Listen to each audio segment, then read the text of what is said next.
Hi there.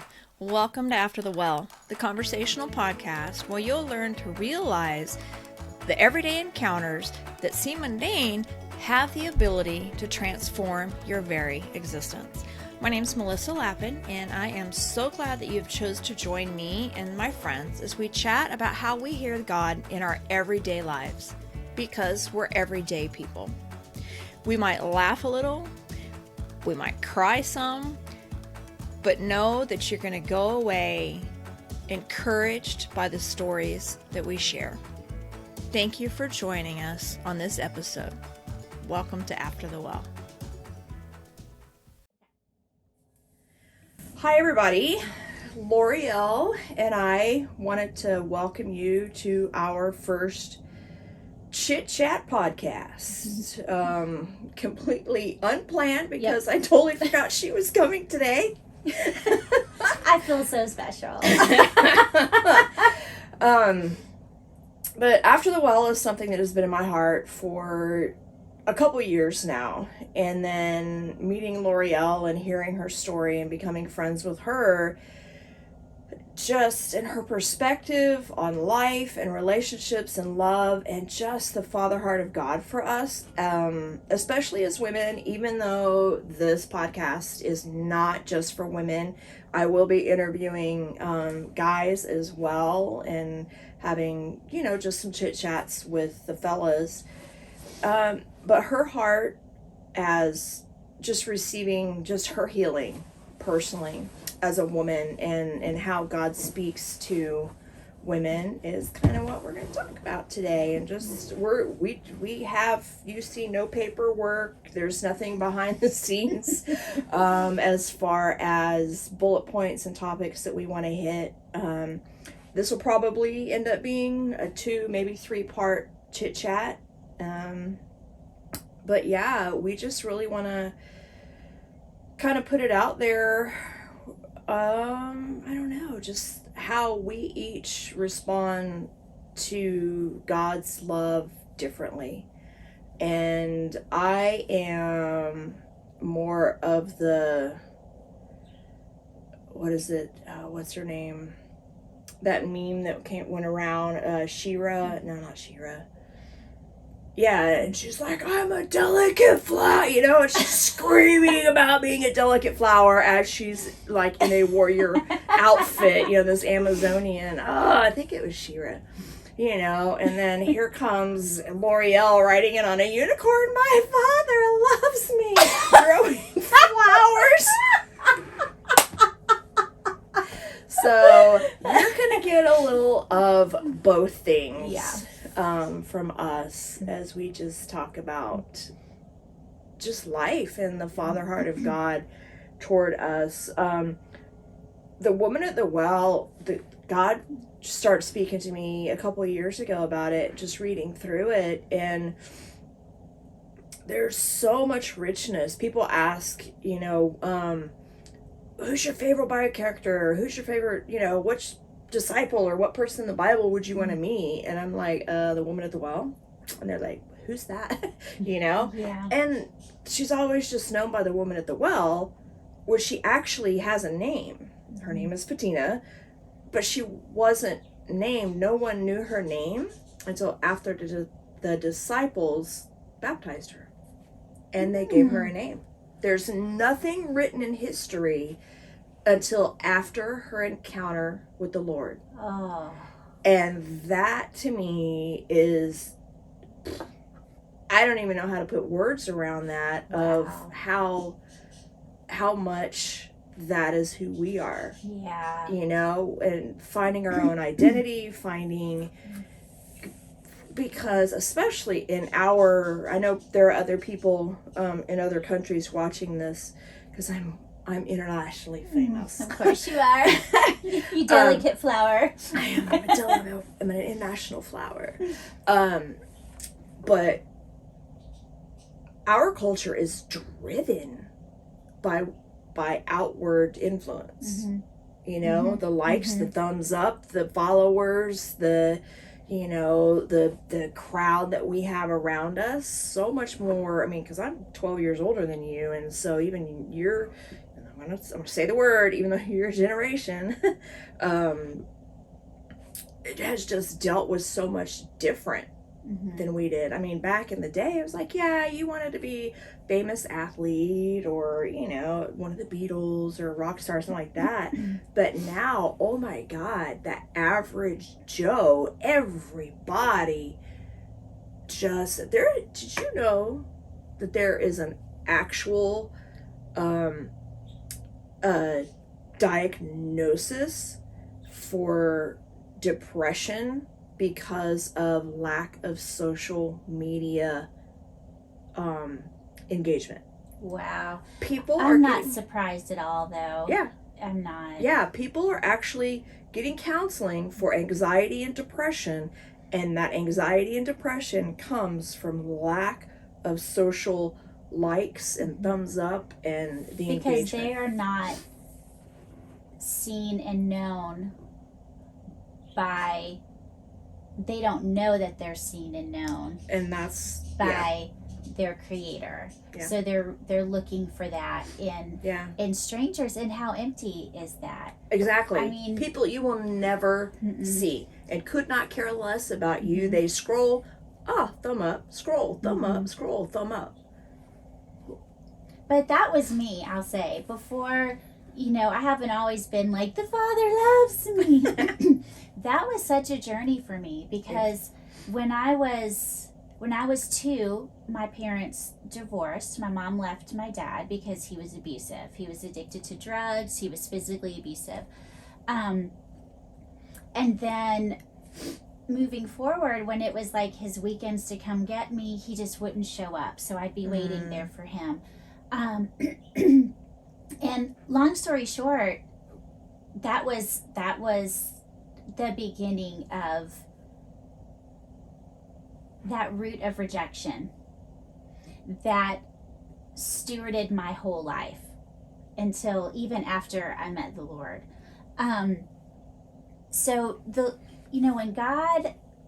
when I became a Christian, Jesus pursued me. I mean, 100%. And I wasn't figuring it out at all. I mean, he had to literally, when my husband Sean and I became Christians, it was at the same time. And the Holy Spirit literally fell upon both of us, and we gave our hearts to the Lord at the same time. Wow. So that was about 4 months before. Were you looking? I was looking, but in my mind I was saying, like, oh, if all you Jesus people, you're so weak. Like, what a joke. Right? Like, you're idiots. I am looking for, like, deep, true meaning. I was looking at all the new age stuff. I was looking at that junk. What was Madonna doing for a little while? What's it called? Which time? I don't know. She was into a lot. I was even considering going to this Buddhist temple, like just anything, because I was searching and I felt empty. What do you think makes us search? And we'll circle back around to that's a good question. I mean, we can say, well, because when God made us, when Papa made us, he breathed his breath into us. We are so intricately connected to him, right? That, I mean, before we were born into the world, our spiritual beings were connected with him in heaven. Yeah. So we're meant to be. We should be like magnets for each other. So when we aren't connected with him, there's a huge void inside of us that can only be filled by him. Right. Don't you think? So absolutely. And I guess through lack of leadership, lack of proper nurturing, that we have just generations of people who don't even know Jesus or no identity. So circling back around, you were looking in New Age and yeah and together, and was Sean kind of in that too, looking Or No. was he just kind of following you? He was He was not. following He me. was just smoking hot and Rat out Sean like yeah. that. Oops. Sorry, You know, Sean. Start Being real, this podcast is very real. You know, it's probably not to be listened to with small children in the room. Sorry.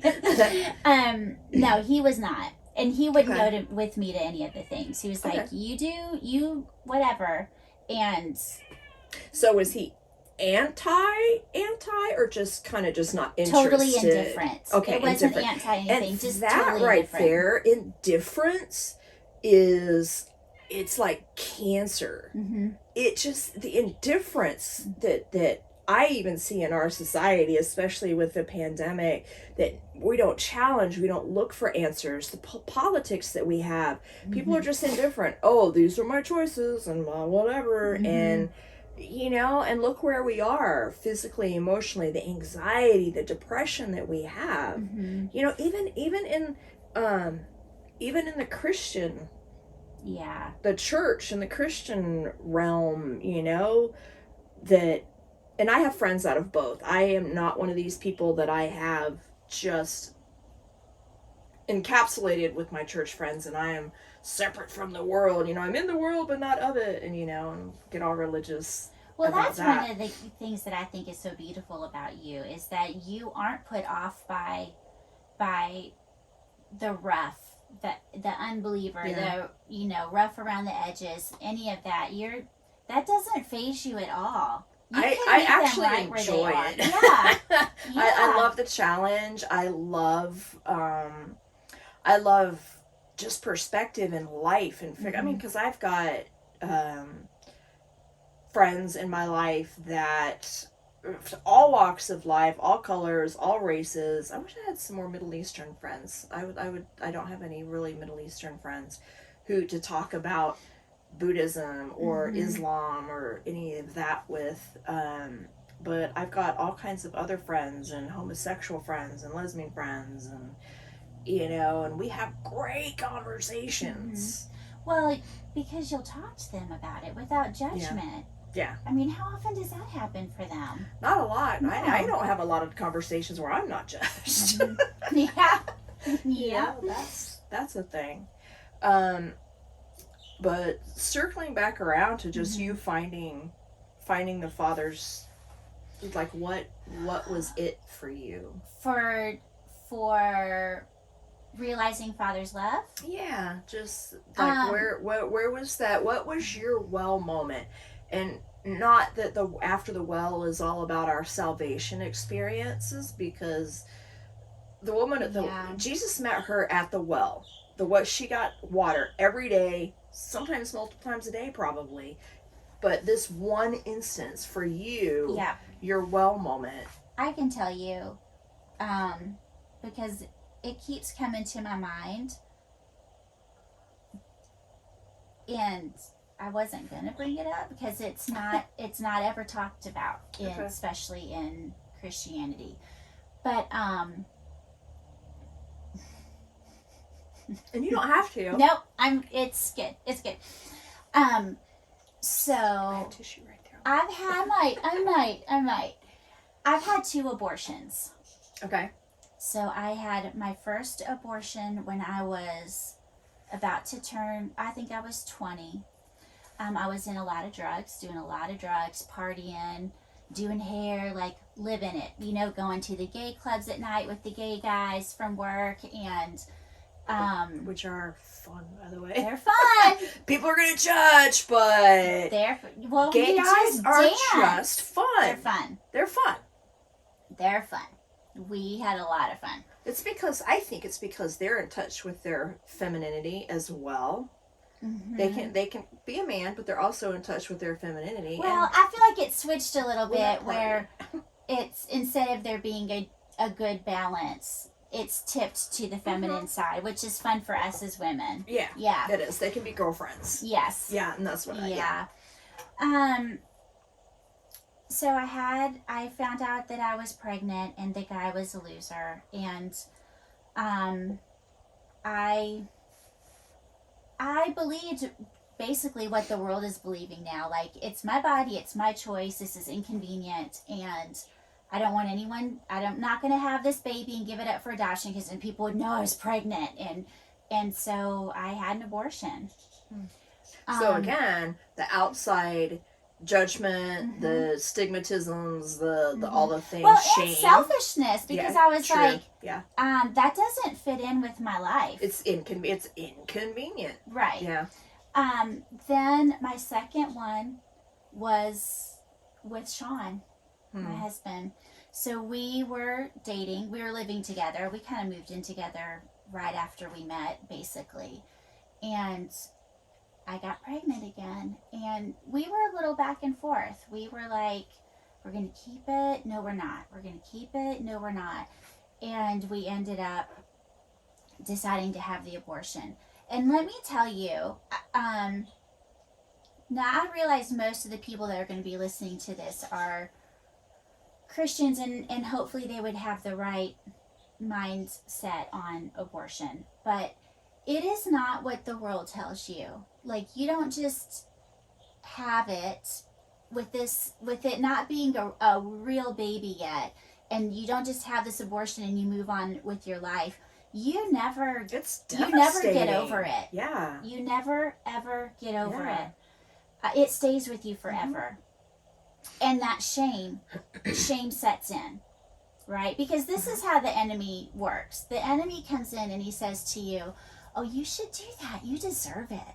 You deserve that. Go get that. Go do that. And then the minute you do, he turns around and he looks at you and he goes, look what you did. How could you? How could you? Yeah. And you believe that lie. So that's what happened. Now, the minute that's something you can't undo. You can't. It's like you can't go apologize. I mean, you can cut a friend off, but you can go apologize. But God can redeem it. And this is where I think this was the big turning point for me. So at the time, at the church that I was attending at years later, okay, they were having a service before Christmas for you to come to if you've recently lost a loved one, where because they understand that holidays can be really hard for a lot of people. And so it's a sweet service. You go in, you write the people's name in this book, and they put the names up on a screen and they scroll, and there's worship. Wow. And the pastor. Did you name your babies? No. Okay. I didn't. The Lord did, but I didn't. And I'll get to that. But so they honor people that had gone before, and it's just sweet. So this was our first year at the church. Were y'all married yet? We were married at this point, yes.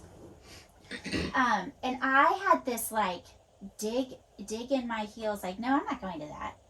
And my friend told me, she's like, Loriel, I really feel like you're supposed to go to that. And I said, why? I don't need to go to that. I'm fine. Everything's fine.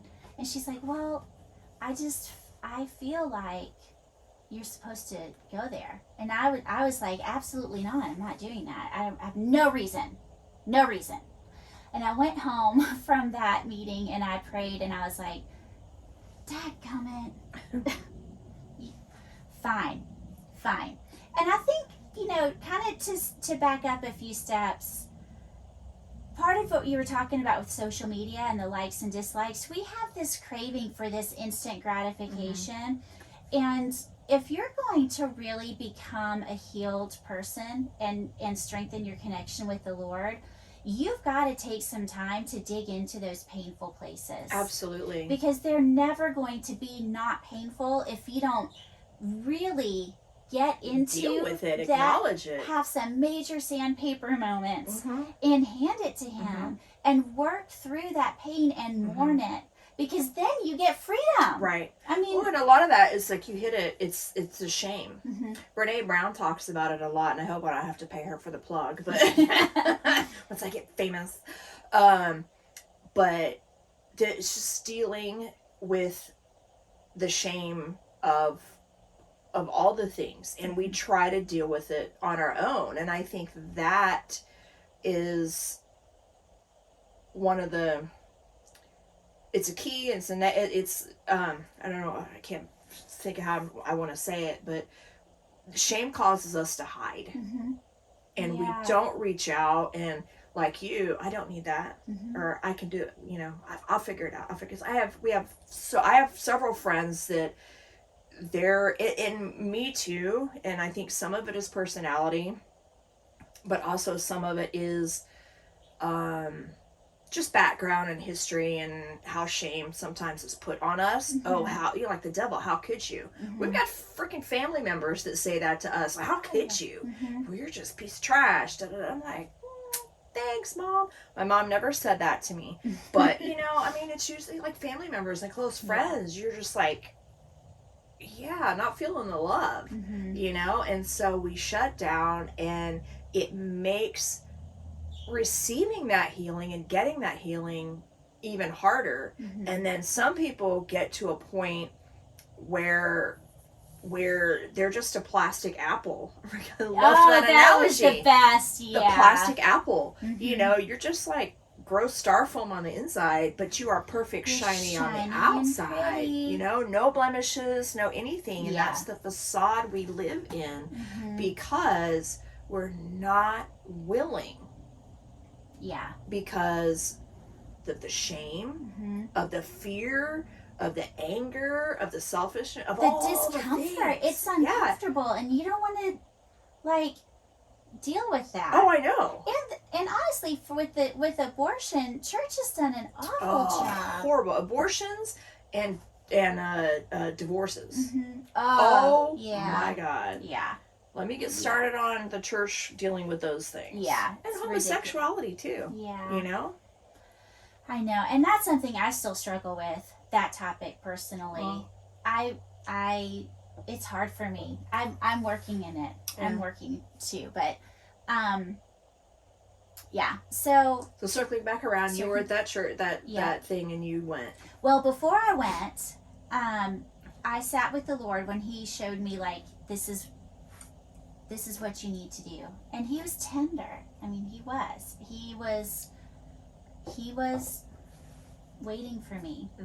So I sat down and I had some prayer time. Now, at this time, I'd already had my first daughter, Chloe. So I'd been through the process of having a baby, you know, loving the baby the whole time it was in my tummy, realizing, you know, I was struggling. It was raw. It had come up for sure. So I'm praying about it, and I saw in my sanctified imagination, I was at the cross, and honestly it felt like doomsday a little bit. Like, what I saw was like the cross, and in the background was like the sky was red, and it was a lot. The Lord, I was at the foot of the cross, and then all of a sudden I saw just the feet of Jesus next to the cross. And it suddenly made the cross look really small. And then there were these massive, like, feet. Like iron, bronze, metal, like you're standing heavy. at the foot kind of at a statue-ish. Right. Like a big, massive. Okay. Right. Okay. But it was Him. And He was like, hand me your babies. And I was like, I can't. Now, did you have the babies? Not yet. Okay. Not yet. I was just like this. Like, I can't. I start crying so hard. Like, they must have heard it down the road in my neighborhood. Just the sobbing, just wailing, deep just grief. Where it had been stuffed and pushed down and you know, was just slowly like tar lifting up. And I was like, I can't. And He was like, give me your babies. I can't. And I mean, this went on for an hour. My daughter was napping. Surprised I didn't wake her up. And just like screaming in pain over this. Because the shame. And He was like, I see you. I know already. I already know. But I still couldn't face Him with it. And finally I did. Finally I just saw a light in my hands. And I handed it to him, and he took one and he just lifted it up, and it just went up to the heavens. And he's like, give me the other one. And so I just gave another one. My head was down, still full of shame, like I just can't even believe. And he took it up, and then he drew me into his lap, and he put his arms around me while I just wept. And he was like, I love you. I've got them, and you will see them again one day. And I have. In the cloud of witnesses, I've seen them like grown, which was amazing. But that day, when Jesus and the Father met me with my deepest, darkest, most painful decisions I've made.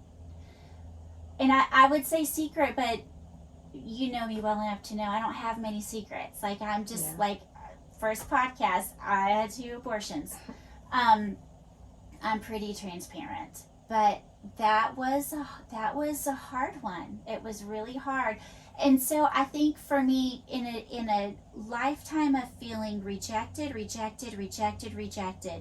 even when I was hadn't done anything wrong, to be welcomed in and loved and comforted with my deepest, darkest, most shameful, painful decisions, that was the turning point for me.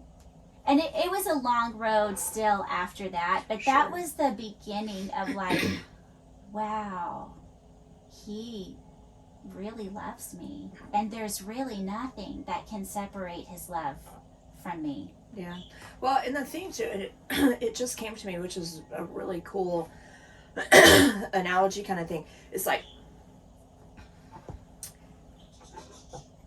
our pastor Chris Oliver at Resurgent Atlanta, for those who want to know and follow, always his core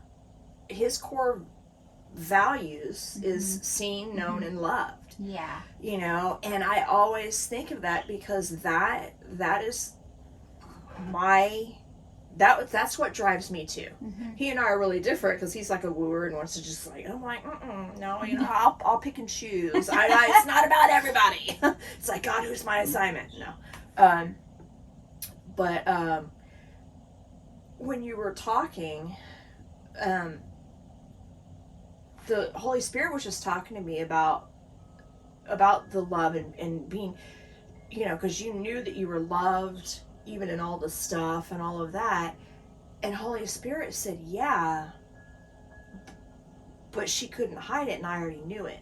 Because we have our earthly relationships, and we know, there are some people out there, I'm not one of them, you're not one of them, who had like really good families. Yeah. Where Where we knew that we were loved. And I knew my mom loved me. My mom still loves me. My dad died when I was 15. That's a whole other story. But, you know, and like, as being married, you know, we know our husbands love us, but we still want to hear it. We still want to hear it, and I would say for me, sometimes it's hard for me to receive it. Yeah, well, and that's the thing too, because when we get into that shame is a wall that doesn't let people in. Yeah. And completing my thought, because I kind of lost it there for a second, was that we letting go of those things, it's the transparency. We have to be transparent for our sake with God. He knows all the things. Yeah. But he's a gentleman, and he's not going to force himself on you. Loriel, I know about what you did, you know, kind of thing. Well, it's not thorough if we haven't allowed ourselves to go there. Exactly. Yeah, I mean, we always, people, and I hear things, you know, and it's, and the podcast isn't about, you know, it's not like griping about all the things, but it's going to happen. But people who I've had the same conversation with year after year, 2 and 3 years, and I'm like, well, you ready to talk about it? What? I'm good. I'm good. I'm like, we've had this same conversation 20 times, you know, and I've actually lost a friendship over it because I can't have this conversation again.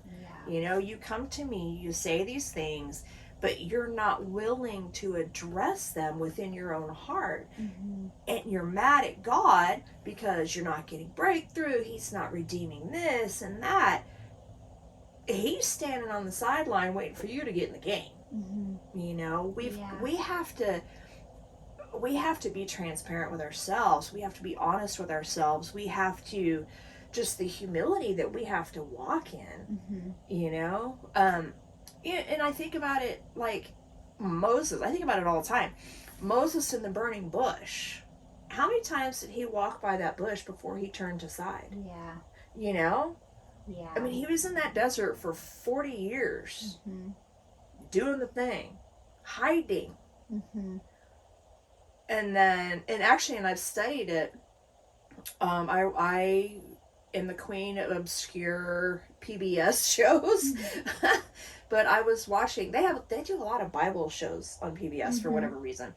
But there was this one show that I was watching that they have in the Middle East and Israel, they have like what our version of a tumbleweed, but it's so dry there that the tumbleweed can hit 2 rocks, that rock sparks, and that tumbleweed actually catches on fire. No way. Yeah. So it was not an uncommon thing to see a burning bush.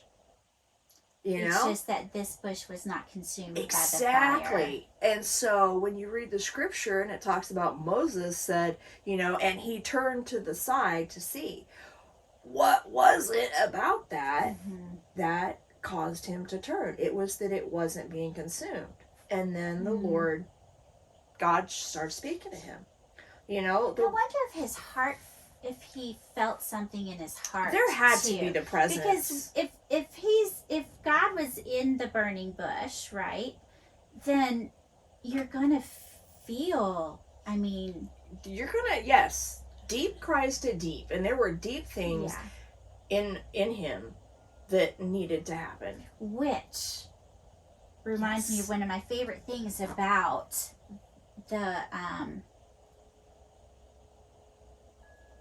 well. Yeah. In verse 9, when it says the Samaritan woman, oh wait a minute, that's not the right verse, hold on. She says, here it is, okay, 11. Sir, the woman said, you have nothing to draw with and the well is deep. Where can you get this living water? The well is deep. That always stops me because it makes, for me, it's a picture of her saying, my well is deep. Like there's a lot here. And it goes into when I was handing the Lord my babies, like I felt it coming from deep, right? Deep cries out to deep. Our well is deep. Yeah. We are pretty much fathomless because you think about if the creator of the universe, who has no end, lives in us, then we have no end. Yeah. And we can go as deep as we want to go. Yeah.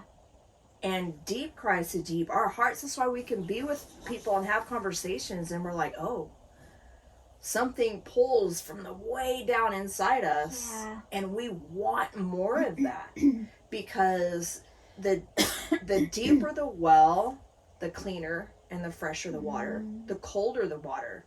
When you think about all of that, just even just the science of it, which I get into too, you know. So I've studied this out so much, but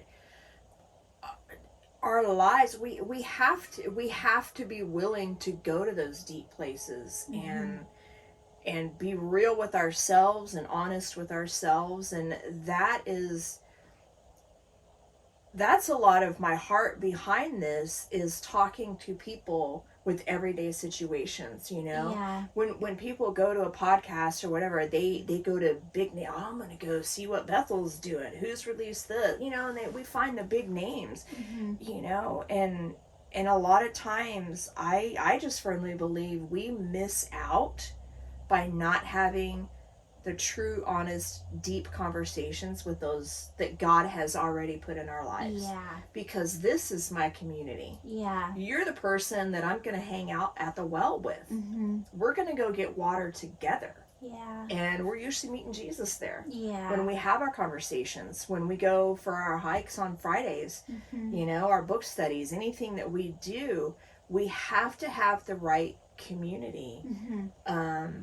Around us, and you know, and it goes back to who was it, Peter denying Christ. Mm-hmm. I heard a really cool message one time, because he denied him 3 times, and like once was at the fire, you know, and because he was warming himself with the wrong people.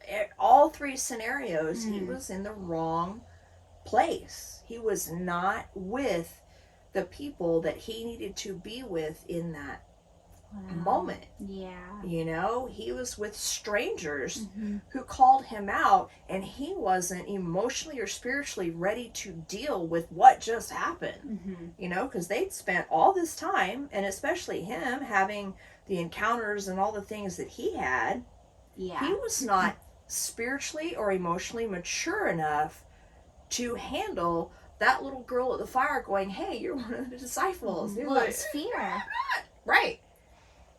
Because he hadn't had the opportunity to process it, Mm-hmm. you know, and especially as emotionally driven as Peter was, he did not need to be in public. Yeah. You know, and Yeah. so when we surround ourselves with the right community, it's safer. Mm-hmm.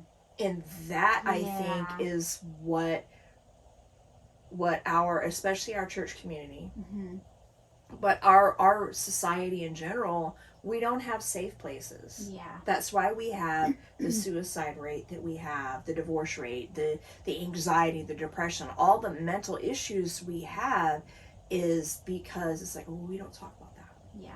What do you mean? You're stupid. How can you let that happen? You know, all of the gamut Mm-hmm. of emotions, and then somebody will listen to you, and then they'll go gossip about it, you know. Mm-hmm. And there's just not a safe place. And the reason that I think the reason I know that I have just the gamut of friends, you Mm-hmm. know, black, white, old, young, men, women, gay, straight, whatever, searching, is because I really try hard to create that safe place. Yeah. Because with the Lord, that is my safe place. Because I've rarely in my life have I had a safe place, simply because I'm just me. I'm out there. I'm transparent. Mm-hmm. I put it out there. I'm an external processor, so I say a lot of things that probably shouldn't be said, or if they are said, they should probably be said in a different way. Me too.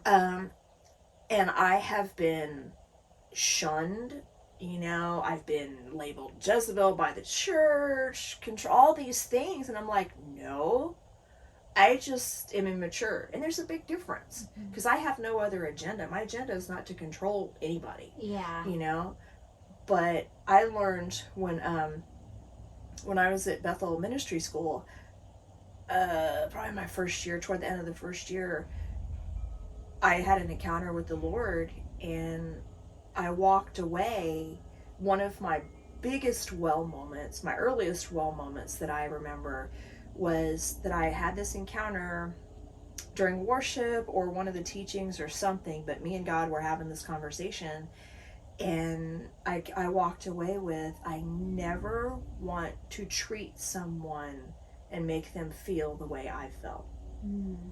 You know, dealing with the rejection, and just like, I don't understand what you want from me. I'm trying. Yeah. And still not. And I've never been a people pleaser, but no one wants to be disliked. Yeah. You know? I mean, I don't go on, oh, I need to do this because they'll like me more, you know? And there are people that have succumbed to that. Or I'll be your friend until you say something stupid. Oh my God. That's been like the story of my life. Yeah.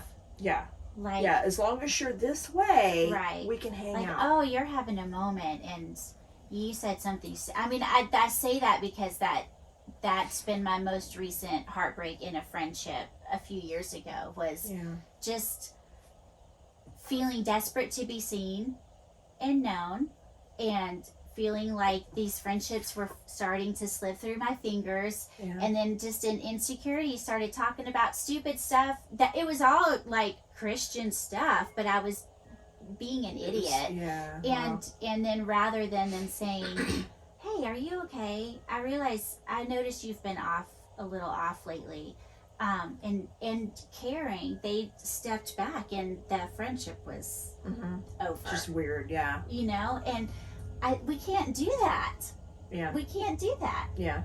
We have to learn to be messy together. Yeah. You know, because that's how life gets done. Nobody has all the answers. Mm-hmm. You've got your perspective. I've got my perspective.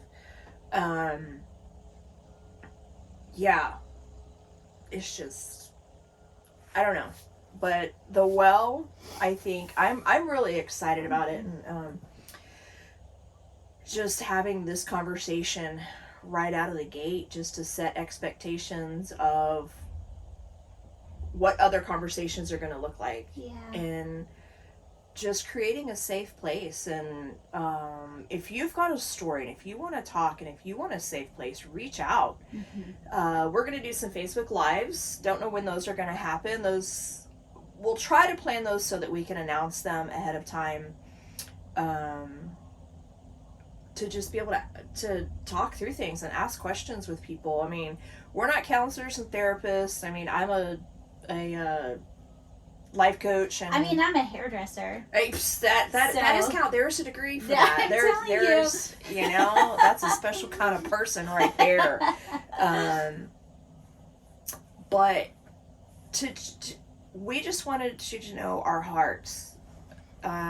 So I will be the primary face of this, doing a lot of the interviews and stuff, but Loriel and I, we're gonna have chit chats and just talk about some things, and sometimes maybe we're gonna have groups of us, 3 or 4 of us, sitting and just talking and having like a round table discussion about stuff, because people need a safe place to talk and to chat and to hear other perspectives. And I'm not going after famous people. I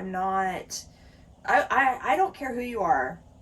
Everyone has a story. Everyone has their well moment with the Lord. And it's like, okay, I want to create a place to help you navigate that. I think that's what it comes to, the deep calling to deep, because you've had your things. Because the woman at the well, she was by herself. And I'll get into that, because she wasn't a prostitute. She wasn't all of these things. And that's just too much to go into with this episode. So that's a little teaser. I'll be breaking down a lot of, like, all the scriptures, all the verses in that passage, talking about her, talking about Jesus, talking about Jewish culture, Samaritan culture, which are different, location of the well. I mean, that well was 2 miles outside of town. Yeah. Come on. That well was the well, it's said to be the well where, not Habakkuk, Sarah gave to Abraham to have. Oh, Hagar. That's said to be the well where Hagar, where the second time where the angel found her in the desert, was by that well. So, I mean, it goes. I have studied this, girl. Ooh, I mean, I want to study that part of it. Just the implications of even just the geography of where this well. It was dug. It's nutrients. It's a source. It's provision. It's in the middle of this valley. And God sets us up, and He's willing to meet us everywhere. And yeah, I just started a whole nother rant. But that happens too. Squirrel, let me grab the squirrel, put it in a cage. We'll bring that squirrel out another day. But we want this to be fun, but transparent and real and deep, and let's just talk and chat about the things. We are planning, we'll put it out there for accountability. In the fall, we will be having at least a 1-day gathering of some kind. Eventually, we would like to have a whole weekend retreat about AfterTheWell, and let's come and let's talk about the things. And we're not going to like snot cry all weekend, and and that's not the whole thing. We might, I don't know, but just to really get together and just be in the presence of a good, kind, loving Heavenly Father. Encounter the Lord. Yeah, and just let's get real. If we need to have the conversations about the abortions, about how you feel about it, about how all the things, secret things that you think are secret, that people around you probably see, that you don't think they see, just stuff like that. So we're gonna reel this in, land this plane, all the other analogies that people use when they don't know what else to say. But we just want to say thanks for taking your 45 minutes to hang out with us. Please send us some questions, send us some comments. There's going to be a couple places this is going to be linked at, which I don't know why I'm saying that at the end of the video. Probably should have said that at the beginning of the video. We're getting our feet wet. Yeah, so you will be able to find other videos beyond this one. We're going to put it out just once a week, so it's not overwhelming for anybody, especially us having families and all the things that we need to do. But again, we just want to thank you for joining us. And if you enjoyed it, let us know. If you didn't enjoy it, let us know. And you're not obligated to come back. So I'm just saying. It's, Keep coming. You're important. Push through, challenge us, and just come and hang out with us when you see us pop on, share with friends, that kind of thing. So that's my second close now. So I'm doing a Ryan Penny. I've got like 12 closes. So, and scene. And yes, we're done. So y'all take care. Be good to yourself, and know that you are seen, known, loved, and we hear you. So you are important. Yes. All the things. And I'm going to use my fancy technology to say goodbye. Thanks for joining us on today's episode of After the Well. We hope you really liked it. We would love to hear your feedback. Give us some likes, some reviews, some love. Share it with your friends. All the links and information are in the comments or in the show notes of the episode that you're currently listening to. Thanks, and we look forward to hanging out with you again.